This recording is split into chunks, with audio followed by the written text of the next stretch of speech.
Pýtajú sa ma, láska, poď sem, že za koľko si myslíme, alebo ja teda, že za koľko minút typujem, že vypredáme O2. Na toto si ty. Lebo ja, to mám viete jak, že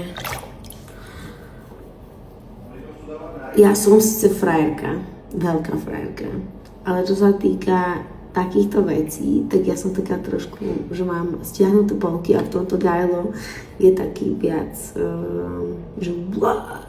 Lebo ja som taká, že bože, ja neviem, jak to dopadne, tak.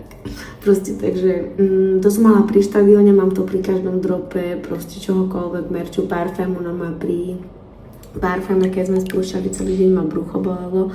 Neviem prečo, ne, že by som vám neverila, ja viem, že ste najlepší, ja viem, že vy proste, kam prídete, tak tam urobíte taký bordel, že to videnia obratíte na ruby a tak, ale očividne veľa rozprávam, ale to som chcela povedať, už ani neviem, kde som skončila, ale proste ja nikdy nejsom v strese, keď idem na stage, proste nemám stres vystupovať, spievať na stage, je úplne jedno pred koľko ľuďmi, keby tam je aj 200 000 ľudí, tak proste no stres, ja som na pohodičke.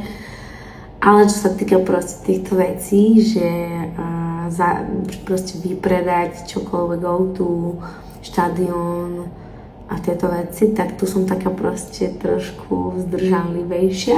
Asi tak by som to nazvala, že som taká opatrnejšia a mám rada, keď možno nemám až také veľké očakávania a potom sa prekvapím v dobrom.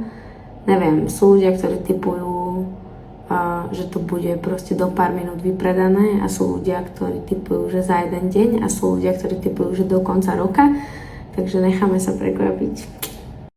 Čo ale môžem s istotou povedať je, že keby vychádzam zo štadiónu Trnavského, ktorý mal 25 000 kapacitu, tak napríklad na štadión sa predalo za prvý deň toľko vstupeniek, že by bolo v podstate za prvý deň, v podstate za možno niekoľko hodín, keďže tam bol ešte aj poradovník, čiže ľudia ako keby si nevedeli kúpiť lístok hneď, ale museli čakať v poradí na stránke.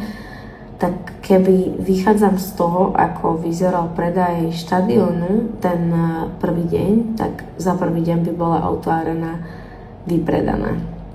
Lebo tam sa predal taký počet lístkov, akú kapacitu má vlastne O2 Arena, tým, že O2 Arena má kapacitu menšiu ako štadión Trnavský, takže to ma trošku hreje pri srdci.